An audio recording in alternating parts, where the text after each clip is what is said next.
Teachers तो हम देखते हैं बहुत है, पर कुछ ही टीचर्स ऐसे होते हैं जो स्टूडेंट्स के दिल पर राज करते हैं। ऐसा क्या स्टाइल है मौसम सर आपका कि स्टूडेंट के दिल पर राज करते हो? अच्छा सवाल है ये। हम स्टूडेंट के दिल पर राज इसलिए करते हैं क्योंकि स्टूडेंट हमारे दिल पर राज करते हैं।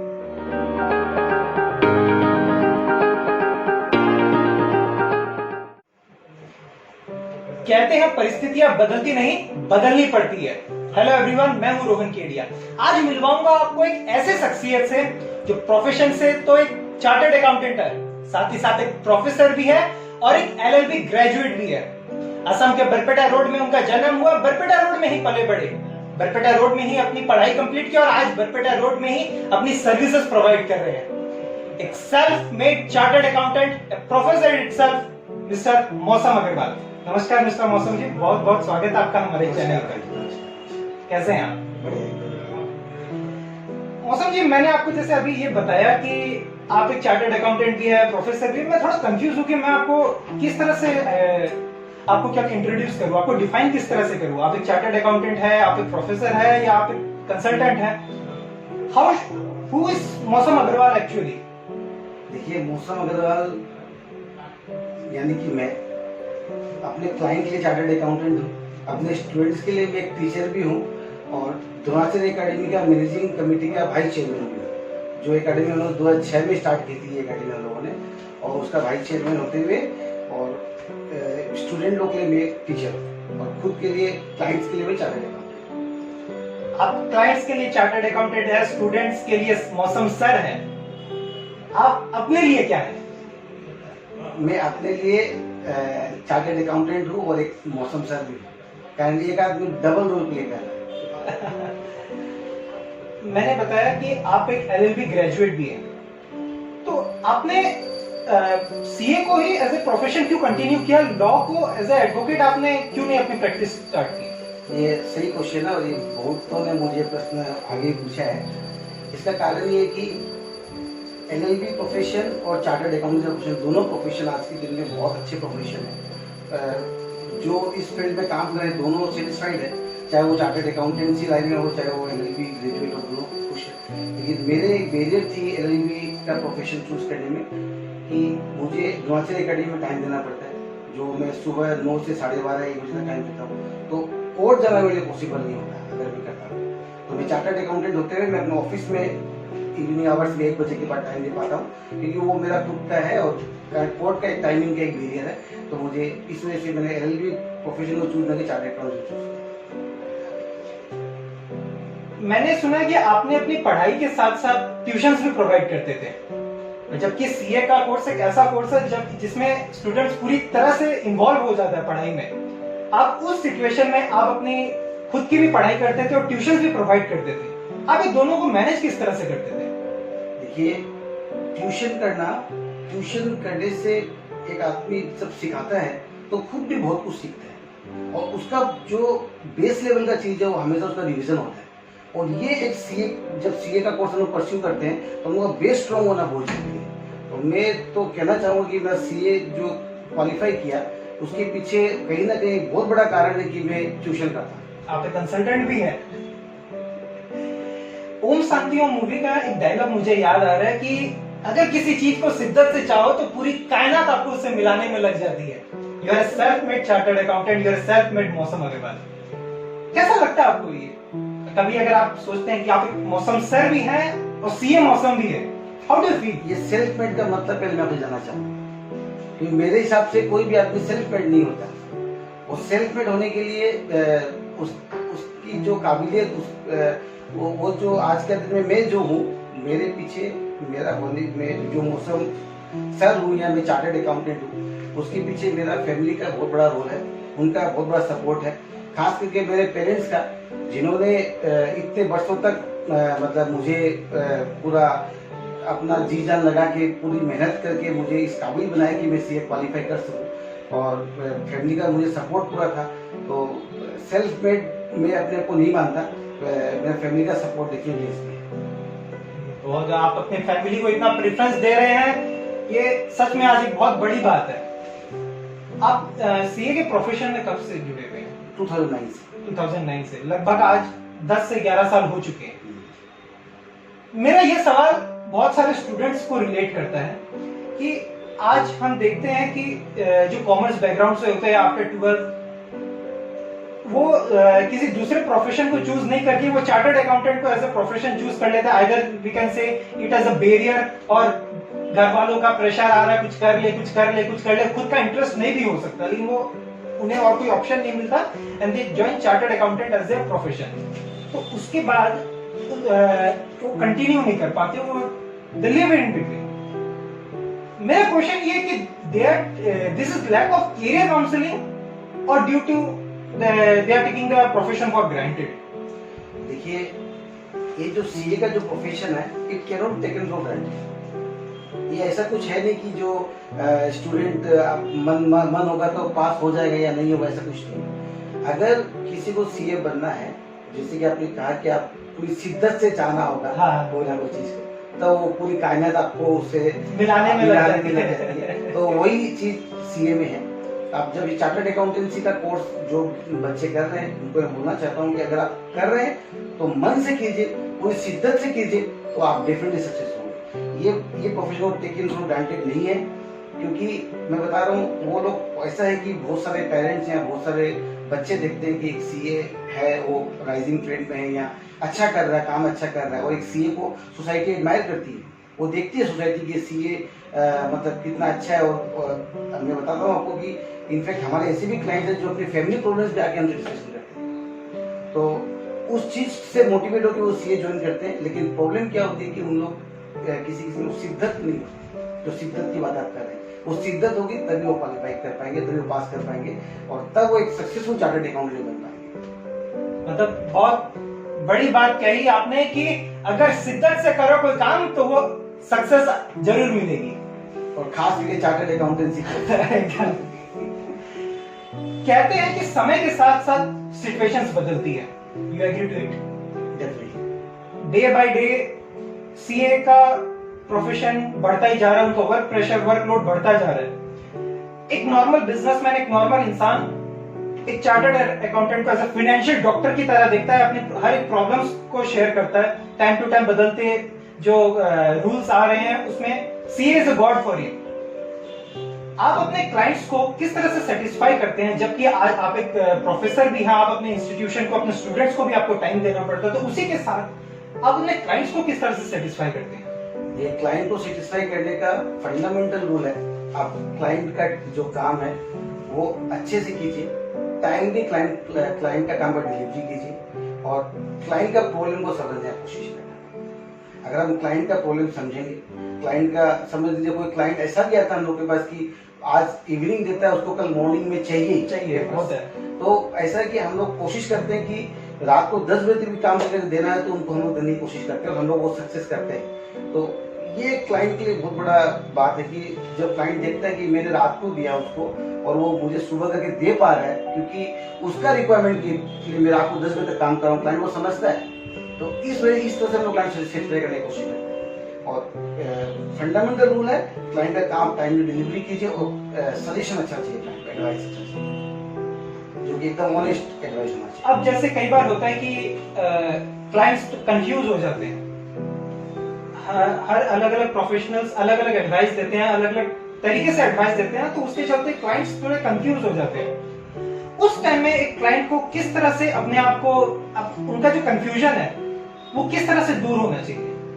मतलब क्लाइंट्स को अलग अलग एडवाइस का मुझे नहीं समझ में आया, क्योंकि ये तो जो चार्टर्ड अकाउंटेंसी का जो प्रोफेशन है ये कंप्लीट लॉ पे बेस्ड है। तो लॉ जो मेरे लिए है वही लॉ आपके लिए है, और वही लॉ जिसके लिए भी है सेम लो है। तो आज मैं जो क्लाइंट को एडवाइस दूंगा that will based on low, completely based on. तो आप भी अगर समझ लीजिए एज ए चार्टर्ड अकाउंटेंट कोई अगर और भी देता है तो वो भी लो के बेसिस पे देगा, तो वो सजेशन अलग अलग मुझे नहीं लगता कि हो पाएगा। वो एडवाइस के भी अलग अलग नहीं हो पाएगा, क्योंकि हम लोग को एडवाइस हम लोग मन से नहीं देते हैं, हम लोग को लो के बेस पे आपका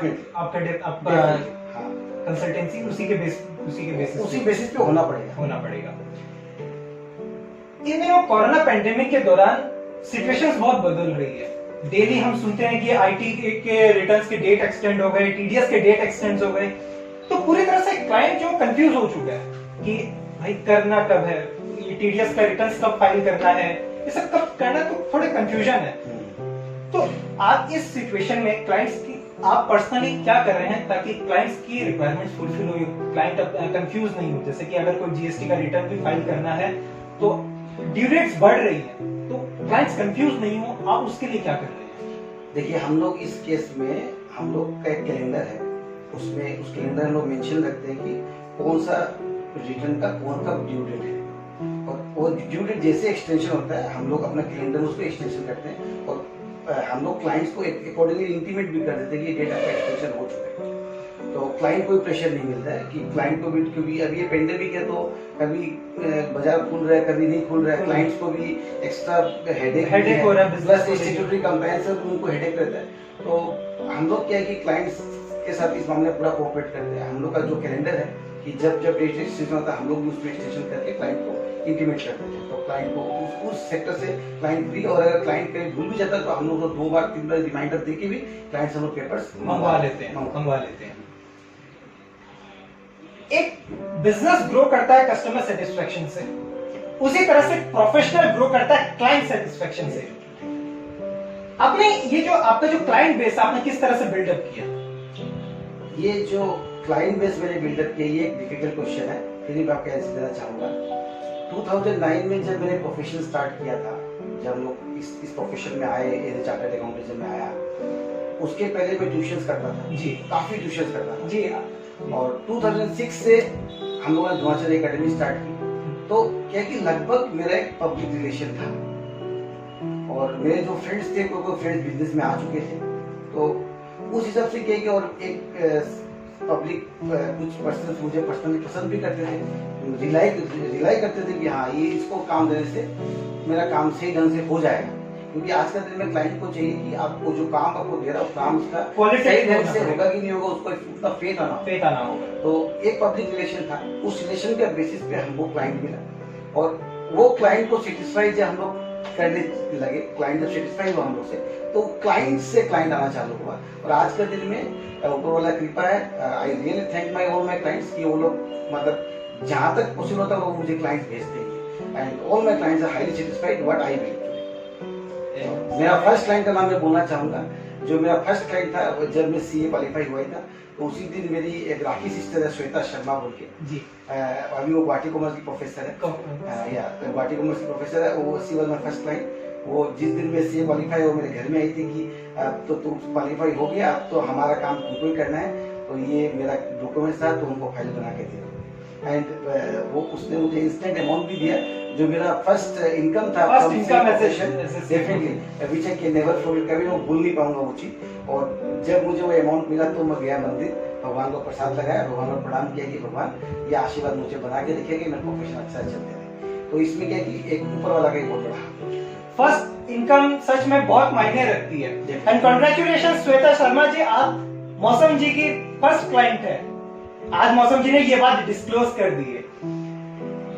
अब आपने ये बात कही कि आपको बहुत लोग पसंद करते थे, इस जगह पे मैं आपके एज अ प्रोफेसर की मैं रिलेटेड मैं क्वेश्चन करना चाहूंगा आपको कि टीचर्स सबसे तो बहुत है, टीचर्स तो हम देखते हैं बहुत है, पर कुछ ही टीचर्स ऐसे होते हैं जो स्टूडेंट्स के दिल पर राज करते हैं।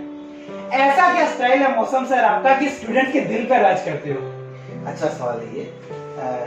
हम स्टूडेंट के दिल पर राज इसलिए करते हैं क्योंकि स्टूडेंट हमारे दिल पर राज करते हैं। मैं हर स्टूडेंट को अच्छा पाता हूँ, उनका जो क्वालिटी है वो क्वालिटी देखने की कोशिश करता हूँ क्या क्वालिटी है। देखिए सब स्टूडेंट पढ़ाई में अच्छे नहीं भी हो सकते, इट डज नॉट मैटर, किंतु किसी का बिहेव बहुत अच्छा है तो कोई स्टूडेंट बहुत अच्छा है, पढ़ाई में बहुत अच्छा है, तो कोई किसी में एक्स्ट्रा क्वालिटीज बहुत अच्छे, कोई डांस बहुत अच्छा करता है, तो हम लोग को सबकी क्वालिटी को प्रेस करना चाहिए। और above all as a teacher मैं जो चाहता हूँ कि स्टूडेंट के अंदर मैं जब स्टूडेंट को पढ़ाता हूँ तो मैं उनका माइंड रीड करने की कोशिश करता हूँ, माइंड रीड करने की कोशिश करता हूँ कि उनका माइंड में क्या चल रहा होगा।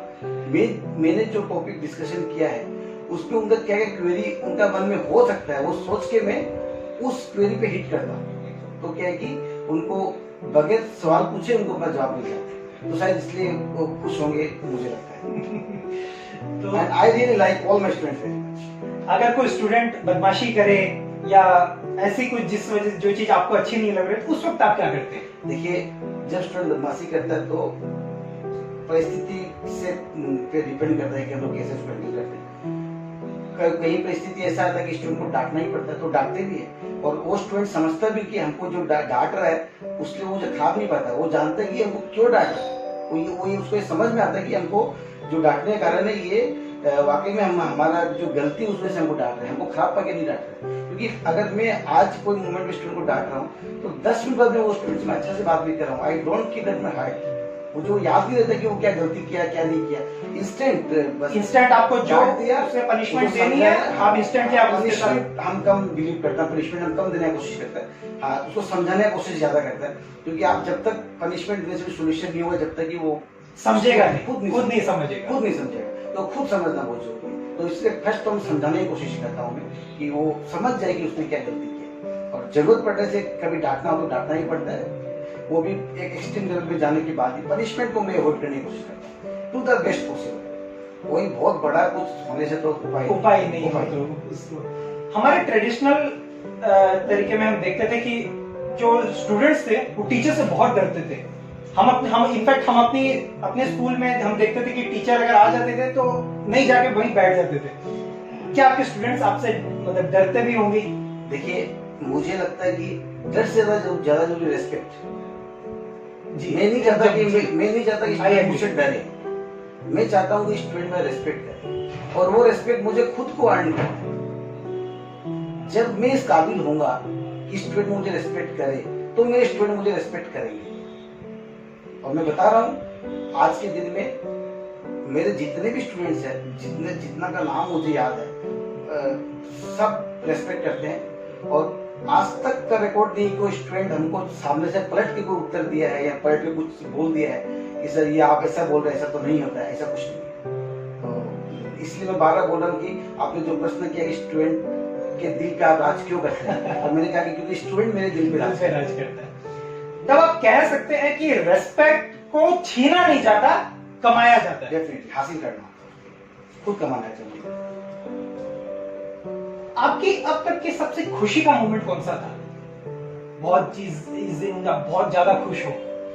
कितने मोमेंट्स गिनाऊं आपको, इसमें तुलना करना भी बहुत संभव नहीं है। एक दो मैं बता रहा हूँ आपको। फर्स्ट मोमेंट ऐसा कुछ था कि जब मैं सीए क्वालिफाई किया, जी, वो तो बहुत बड़ा अचीवमेंट होगा। ये मेरी एक मेरा ड्रीम कम ट्रू था। मेरी मम्मी को कैंसर था, तो उनका सर्जरी हुआ। जब मम्मी सर्जरी हो गई, जब मम्मी घर लौट के आई, तो वो मेरे लिए बहुत बड़ा खुशी का मौका था कि मेरी मम्मी सही सलामत पहुंच गई, और आज के दिन में एकदम ऊपर वाला कृपा से सब कुछ सही सलामत है। जब मेरा शादी हुआ, जब मैंने पहले दिन अपने बच्चे को गोद में लिया, तो काफी है ऐसे मोमेंट्स। Promotion definitely. जब हम लोगों ने 2006 में एकेडमी स्टार्ट की, उस दिन जब हम लोगों ने फर्स्ट एकेडमी की बिल्डिंग में 2011 में अपना नया खुद का कैंपस बना के हम उसमें एंटर किए, वो सब, तो इस तरह काफी खुशी का मोमेंट है मेरी लाइफ में, जिसको मैं कंपेयर नहीं कर सकता हूँ कौन सा ज्यादा अच्छा है, कौन सा ज्यादा खुशी है, कौन सा, सबके सब खुशी के मोमेंट है मेरे। और ये जो मैंने आपको बोला, ये सारे के सारे मतलब उस दिन मतलब मुझे जितना खुशी लगा, मुझे नहीं लगता कि अभी मतलब आगे मुझे और कभी लगेगा। मतलब खुशी कंपेयर नहीं की जा सकती है, वो खुद को महसूस किया जाता है। और लाइफ में एक मोमेंट नहीं होता, काफी मोमेंट होते हैं खुशी के, छोटी बड़ी से एंजॉय करना है। हर छोटी से छोटी, बड़ी से बड़ी खुशी को हमें एंजॉय करना है। टीचिंग आपकी हॉबी है या पैशन? ये मेरी हॉबी है जो पैशन में कन्वर्ट हो गई है। आपने कहा कि हॉबी पैशन में कन्वर्ट हो गई आपकी। हॉबी में और पैशन में डिफरेंस क्या है? देखिए, हॉबी ये है कि जो मुझे करके अच्छा लगता है, जो मैं करना चाहता हूँ, और पैशन है मेरा जुनून, जो अब मैं मतलब पूरी शिद्दत से करना चाहता हूँ, वो हो गया मेरा पैशन। और हॉबी तो समझ लीजिए जो मुझे करके अच्छा लगता है, जैसे गार्डनिंग करके अच्छा लगता है तो उसका हॉबी हो गया। लेकिन वो गार्डनिंग को शिद्दत से कर पाएगा कि नहीं कर पाएगा, उस पर बात है। तो जब शिद्दत से अपने हॉबी को पालन करते तो वो पैशन बन जाता है। और आज के दिन बता रहा हूँ आपको कि I am really highly satisfied, क्योंकि बहुत कम आदमी को ऐसा मौका मिलता है कि वो अपना हॉबी के साथ अपने काम को परस्यू कर सके। जी, बहुत कम, कोई समझ लिया अच्छा फोटोग्राफर बनना चाहता है, वो अच्छा, उसको फोटोग्राफी उसका हॉबी है, किंतु हॉबी है लेकिन वो फोटोग्राफी का प्रोफेशन में नहीं है, वो कहीं जॉब कर रहा है या बिजनेस कर रहा है, किंतु उसका हॉबी है फोटोग्राफी करना। तो उसी तरह से मेरा हॉबी टीचिंग करना है और मैं टीचिंग का प्रोफेशन में हूँ, तो ये मेरे लिए बहुत बड़ी बात है।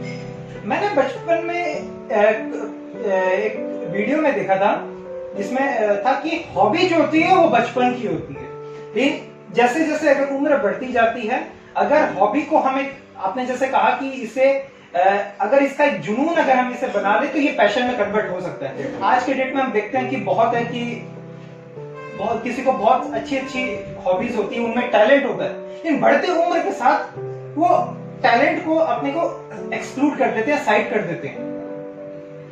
ये क्यों, ये क्या हो रहा है इस जगह पे? लेकिन वही लोग फिर अपने आप को कोस रहे हैं कि हमने वो नहीं किया पहले, हमने अपनी बिजी लाइफ के साथ साथ अपनी जो हॉबी है उसको खत्म कर दिया, अपने टैलेंट को खत्म कर दिया और आज पूरी तरह से फ्रस्ट्रेट हो चुके हैं। बिकॉज़ दिस आर लाइक खुशी का मोमेंट्स है। ये आपने अच्छा पूछा। ये देखिए, ये एक बहुत बड़ा गलत चीज है। मुझे ऐसा लगता है कि आदमी को खुद के लिए जीना चाहिए, खुद के लिए भी जीना चाहिए, खुद के लिए भी जीना चाहिए। अब किसी जिसका जो हॉबी है वो अगर कोशिश करे तो सप्ताह में एक दिन या सप्ताह में 2 घंटे उसको अपना हॉबी के साथ रहना चाहिए। अगर वो इतना बिजी हो जाता है अपने फैमिली में, अपने वर्किंग लाइफ में, कि वो अपने हॉबी को छोड़ना पड़ रहा है उसको, तो उससे बुरी बात और कुछ नहीं है, क्योंकि आदमी को खुद के लिए जीना बहुत ज्यादा जरूरी है। और ये जो पैशन है, ये जो टैलेंट है, ये खुद की खुशी का एक बहुत बड़ा यंत्र कह सकते हैं। डेफिनेटली।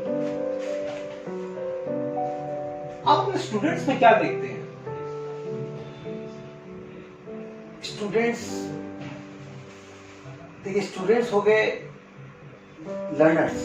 जी, सिंपल अगर बोलो, स्टूडेंट्स और लर्नर्स। स्टूडेंट को अगर आप सिर्फ कॉलेज का स्टूडेंट या स्कूल का स्टूडेंट से मीन करेंगे तो गलत होगा। कोई अगर एक बच्चा क्रिकेट सीखने जा रहा है वो भी स्टूडेंट है, कोई बच्चा योगा सीखने जा रहा है वो भी स्टूडेंट है, कोई डांस सीखने जा रहा है वो भी स्टूडेंट है, तो दे आर लर्नर्स। और मैं स्टूडेंट कम्युनिटी से एक ही अपील करना चाहता हूँ, चाहे वो स्कूल का हो, चाहे वो कॉलेज का हो, चाहे वो डांस से सीखने जा रहा हो, आप जो भी सीखे मन से सीखे, दिल से सीखे, तो आपको सक्सेस डेफिनेटली मिलेगी। लेकिन अगर आप उस चीज को प्रेशर में कर रहे हैं, तब मेरे हिसाब से उस चीज को अवॉइड करना बेहतर है, क्योंकि उसमें उनको सक्सेस मिलेगी नहीं मिलेगी। आई एग्री टू इट कि अगर हमें कुछ करना है जो हम खुद करना चाहते हैं, अगर उस चीज पे अगर हम ज्यादा फोकस करें, ना कि किसी के दबाव में आके, तो आने वाले 50 साल तक तो हमें खुशी जरूर मिलेगी। आपने अपने पैशन को अपने प्रोफेशन में कन्वर्ट किया। आप एक इंस्टीट्यूशन को भी मैनेज कर रहे हैं जिसका नाम है द्रोणाचार्य एकेडमी। मेरा सवाल ये कि why Dronacharya Academy is the name given to your institution? Is it something related to Guru Dronacharya Bhagavat Gita? देखिए, ये सवाल बहुतों के मन में था। शुरुआत में जब ये एकेडमी हम लोग 2006 में शुरू की थी, तब काफी ने ये प्रश्न हम लोग से पूछा कि इसका नाम द्रोणाचार्य एकेडमी क्यों? और द्रोणाचार्य का एक ऐसा है कि कुछ हिस्ट्री के हिसाब से आदमी को उनको कम पसंद भी करते हैं कि द्रोणाचार्य ने कहीं पार्शियलिटी भी की, ऐसा कुछ है एकलव्य के साथ में, ऐसा कुछ सुनने को आता है। तो देखिए, ये डेफिनेटली ये है तो द्रोणाचार्य एकेडमी भगवत गीता से या महाभारत से गुरु द्रोणाचार्य का नाम से लिया हुआ है द्रोणाचार्य एकेडमी। और आज का दिन में द्रोणाचार्य एक बहुत अच्छे गुरु थे।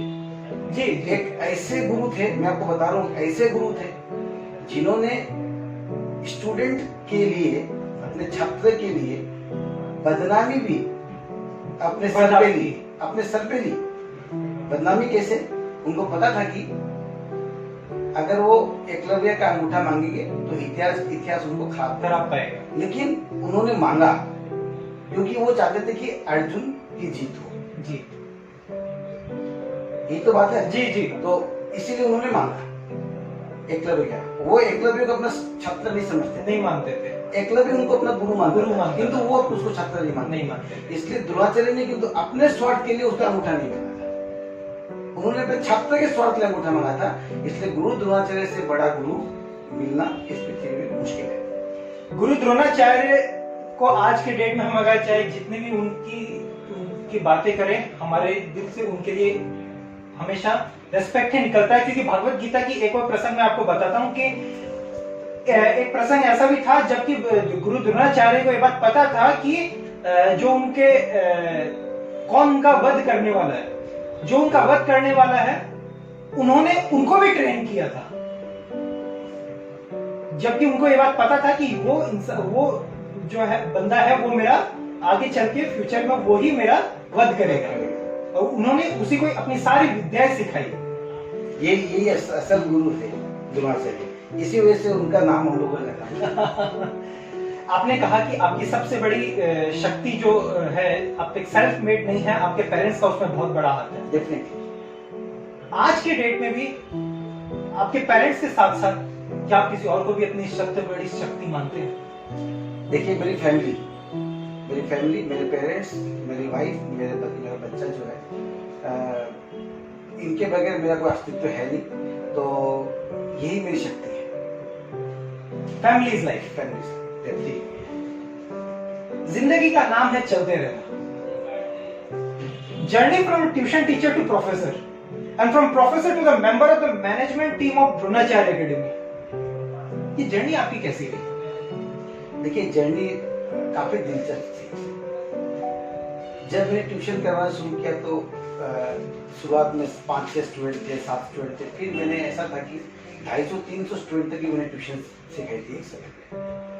फिर 2005 में हम लोग के मन में ऐसी एक प्लानिंग आई कि आज उस समय की जरूरत के हिसाब से, क्योंकि उस समय कोई भी प्राइवेट में लखनऊ में थी नहीं, तो हालांकि दूसरी एरिया में थी, कहीं सोल्डू एकेडमी तो कहीं का आनंदोरा एकेडमी, तो बाकी अंचल में थे, किंतु बरकरोड़ अंचल में कोई प्राइवेट तो उसमें थी नहीं। उस समय अपने थी BH कॉलेज, जो बहुत पुरानी कॉलेज है, गवर्नमेंट कॉलेज है, और ये GLC कॉलेज, प्राइवेट कॉलेज थी। तो उस समय की जरूरत को महसूस करते हुए 2005 में हम लोग ने ट्रेनिंग ली कि एक अनुष्ठान को शुरुआत करना चाहिए, और 2006 में मैं द्रोणाचार्य एकेडमी शुरुआत की। तो और उसमें भी मेरी एक बात मुझे याद है, एक सीन मुझे याद है कि हम लोगों ने कैसे जगह ढूंढना चालू किया कि कहाँ एकेडमी करना है। हम लोगों को एक जगह फाइनल भी किया, पैसा एडवांस देके पैसा भी रिटर्न लेना पड़ा। फिर हम लोगों ने पूरा घुमा के मन खराब हो गया कि अब तो जगह नहीं मिल रहा है, मतलब पूरा मन खराब हो गया। तो हम लोग सोचे कि आज तो फाइनल करना ही है। हम लोग बाइक लेके सुबह से लेके शाम को 4 बजे घूमे, फिर हम लोगों ने जगह फाइनल की, और उस जगह में ही हम लोग स्टार्ट होते ज्योति नगर में 2006 में। मुझे एक बात याद है, वहाँ जब हम लोगों ने ईटा लगवाई थी, कंस्ट्रक्शन चल रहा था, फिल्टर से लेके, डेस्क बेंच से लेके, ऑफिस बनाने से लेके, स्टाफ को अपॉइंटमेंट, हर एक चीज हम लोगों ने की। तो जर्नी बड़ी दिलचस्प थी, और आज के दिन में ऊपर वाले कृपा है, स्टूडेंट्स का प्यार है, गार्जियंस का प्यार है कि 15 साल हो गए द्रोणाचार्य एकेडमी, और आज का दिन ये राइजिंग ट्रेंड में है। Alternative ideas are always appreciated. हम किसी चीज का सब्स्टिट्यूट होता है तो they are always appreciated. इस बदलते समय में डायरेक्ट क्लासेस अभी हो नहीं रही है। Students and teacher are totally engaged in the video classes.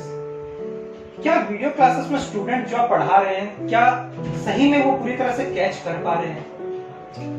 देखिए, वीडियो क्लास अपना भी हो रहा है, तो जूम में हम लोग करवा रहे हैं। तो मुझे ऐसा लग रहा है कि आप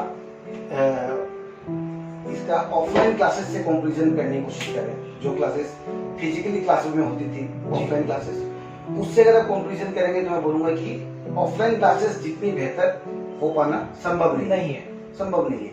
हम लोग तुलना किससे करते हैं वो देखना होगा। अगर हम लोग तुलना करते हैं ऑफलाइन क्लासेस से, तो मैं बोलूंगा कि ऑनलाइन क्लासेस ऑफलाइन क्लास इतनी अच्छी नहीं। लेकिन आज के पेंडेमिक सिचुएशन में, आज की परिस्थिति में अगर हम सोचे कि कुछ नहीं करने से बेहतर तो ये है कि हम कुछ कर लें। जी, कुछ नहीं करने से बेहतर ये कि हम कुछ कर लें। तो उसमें हम लोग कोशिश कर रहे हैं कि ऑनलाइन क्लासेस के माध्यम से स्टूडेंट को कुछ तो सिखाया जाए, कुछ तो हो जाए।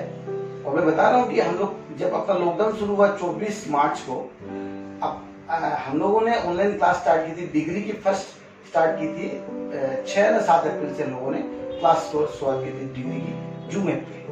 और आज के दिन में हायर सेकेंडरी क्लासेस भी हम लोगों ने 5 मई से शुरू की थी। देखिए अभी 3 महीना हो गया, अभी उनके ऊपर एग्जाम स्टार्ट हो गई, एग्जाम भी ऑनलाइन हो गई है।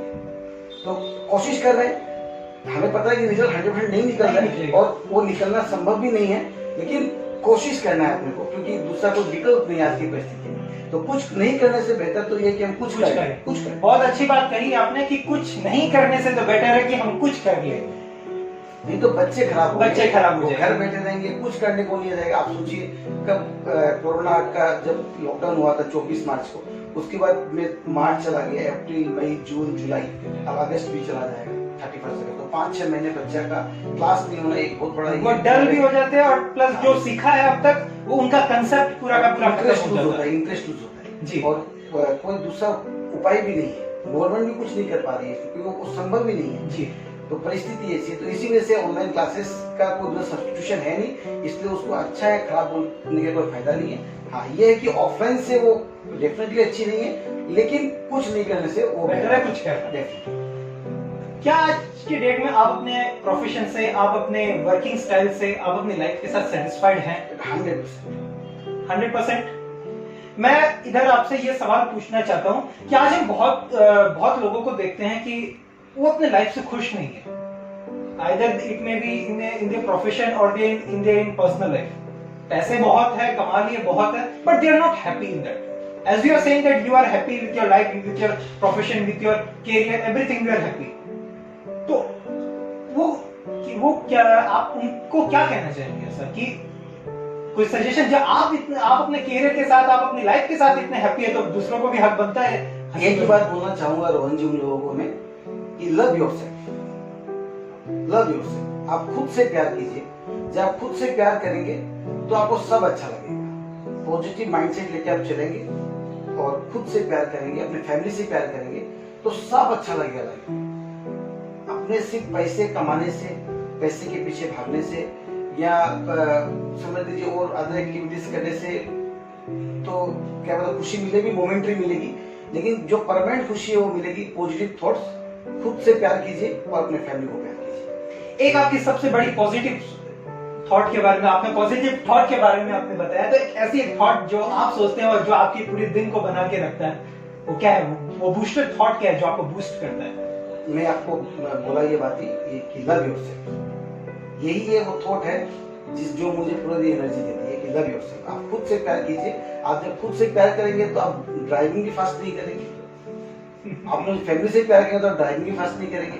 आप ना ही कुछ मादक पदार्थ का सेवन करेंगे, ना कोई ड्रिंक्स करेंगे, ना कोई टोबैको लेंगे, क्योंकि आप खुद से प्यार कर रहे हैं। तो खुद से प्यार करना, अपने फैमिली से प्यार करना बहुत जरूरी है। यही मेरा बूस्टर है। बहुत अच्छी बात कही आपने कि दोस्तों याद रखिएगा, खुद से प्यार करिएगा जो आपको, तब आप जाके आगे खुश रहेंगे। ये हमारे मौसम सर कह रहे हैं। Last but not the least, हमारे आज के इस कोविड-19 की सिचुएशन में आप हमारे यूथ को, हमारी सोसाइटी को क्या सजेशन देना चाहेंगे? देखिए ये जो सिचुएशन है ये एबनॉर्मल सिचुएशन है, टेम्पोररी फेनोमेना है। गवर्नमेंट पूरी शिद्दत से लगी हुई इसको सोल्व करने के लिए, और इसमें हम लोग गवर्नमेंट का सहायता करनी चाहिए। आज के दिन में लॉकडाउन करके भी गवर्नमेंट ने कोशिश किया, लेकिन सॉल्यूशन निकला नहीं। अब लॉकडाउन से सॉल्यूशन होने वाला भी है नहीं, क्योंकि लॉकडाउन करने से इकोनॉमी भी खराब हो रहा है जी, और आदमी के फाइनेंशियल कंडीशंस भी खराब हो रहे हैं। लेकिन अब परिस्थिति ऐसा है कि हम लोग को बंद करना भी जरूरी है और हम लोग को खुला रखना भी जरूरी है। ये परिस्थिति हो गई। तो अभी क्या है कि आदमी को डिस्टेंसिंग मेंटेन करना, सोशल डिस्टेंसिंग मेंटेन करना, सेफ रहना, खुद के लिए नहीं तो अपने परिवार के लिए, अपने बच्चों के लिए, अपने माता पिता के लिए सेफ रहना। काम पे जाना है, डेफिनेटली काम पे जाना है, लेकिन काम पे जाने के समय भी या काम के दौरान भी आपको सेफ रहना है। काम में भी आपको सेफ रहना है। आप दुकान में बाहर में एक बैरियर लगा दीजिए, कस्टमर को अंदर आने मत दीजिए, बाहर से डील कीजिए, कस्टमर को कोई दिक्कत नहीं है। सैनिटाइजर यूज कीजिए, मास्क यूज कीजिए, प्रॉपर डिस्टेंसिंग मेंटेन कीजिए, हो जाएगा। और ये टेम्पोररी फेनोमेनन है, ये ऐसा नहीं कि हम लोग को हमेशा जिंदगी भर ऐसा करना है। ये समझ लीजिए कि 3-4 महीना चला गया, हो सकता है कि और 2-3 महीना में ये परिस्थिति ठीक हो जाए, वैक्सीन से निकल जाए। आज पूरी दुनिया कोशिश कर रही है वैक्सीन से, तो निकलना तो होता है जी। ये है कि 1-2 महीना लग सकता है, ज्यादा जी, लग सकता है। जी, तो जी, जब जी। निकल जाएगा तब फिर कोई अपने को प्रिकॉशन लेना, तब ठीक हो जाएगा। लेकिन आज की परिस्थिति के हिसाब से हम लोग को प्रिकॉशन लेके चलना है। ये जो अभी जो इस कोरोना सिचुएशन में एक बहुत बड़ा डाउनफॉल आ चुका है, ये किस तरह से राइज होगा आपके downfall with regard to economy, with regard to economy, with regard to their personal life? एक बहुत बड़ा डाउनफॉल आ चुका है लोगों की पर्सनल लाइफ में। I am not asking tone of economy, एक लोगों की पर्सनल लाइफ के हिसाब से भी अगर बात करें तो बहुत बड़ा डाउनफॉल आ चुका है। वो किस तरह से अब राइज करना है? ये सिंपल है, हम लोग को सोचना है कि 2020 हम लोग जिंदगी में आए नहीं, सीधा 19 का 21 में आ गए। अगर हम सोचेंगे कि इस साल तो मैं इतना कमाने वाला था जी, मैं इतना नहीं कमा पाया तो मेरा इतना लॉस हो गया, अगर आप वो सोचेंगे तो दिक्कत होगा। कारण ये सिचुएशन समझ लीजिए कि लाइफ में फर्स्ट टाइम आया है, और अगर ऊपर वाला का आशीर्वाद आता तो ये सिचुएशन कभी फिर लाइफ में आएगा नहीं आना। तो इसमें क्या है कि आदमी को पॉजिटिव माइंडसेट रखना है कि हम लोगों को 2020 लाइफ में आया नहीं बोल के सोचना है। जब जैसे परिस्थिति ठीक हो जाएगी फिर हमको शिद्दत से काम में लगना है, अपना पर्सनल लाइफ भी ठीक करना और काम भी ठीक से करना है, हो जाएगा। आप कह सकते हैं कि लोगों की खुशी और लोगों का दुख होना लोगों के माइंडसेट पे बहुत बड़ा डिपेंड करता है। डेफिनेटली माइंडसेट पे डिपेंड करता है जी। आज मौसम जी, आज आपसे बात करके सच में मैंने ये चीज, काफी सारी बातें मैंने सीखी कि लव योरसेल्फ। फिर मैंने ये भी सीखा कि अगर मेहनत को अगर शिद्दत से की जाए तो सक्सेस सिर झुकाकर आपके पास आएगी। जुड़े रहिएगा दोस्तों हमारे साथ, फिर मिलेंगे ऐसे ही इंटरेक्टिव सेशंस के साथ। रोहन जी, एक बात बोलना चाहता हूँ मैं आपका YouTube चैनल देखता हूँ और रियल आपका जो वीडियोस वगैरह होता है मुझे देख के बहुत अच्छा लगता है, और वो उससे ही मुझे काफी मोटिवेशन मिलता है। Thank you, it's a pleasure मौसम सर। थैंक यू, बहुत बहुत धन्यवाद आज आपका हमारे चैनल पर जुड़ने के लिए। दोस्तों फिर मिलेंगे, थैंक यू, फिर मिलेंगे ऐसे ही इंटरेक्टिव सेशंस के साथ। इस वीडियो को ज्यादा से ज्यादा प्यार दीजिए। Thank you.